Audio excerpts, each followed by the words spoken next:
Mas lumakas pa ang bagyong Paulo habang tinatahak ang Philippine Sea.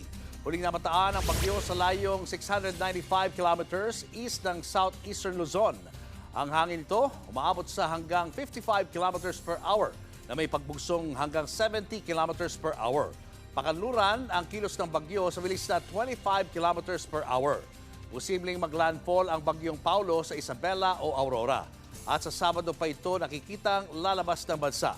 Sa ngayon, kalat-kalat na pagulan ang mararanasan sa Metro Manila, Northern at Central Luzon.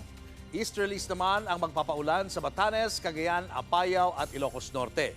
Localized thunderstorms naman na makaapekto sa ibang bahagi ng bansa.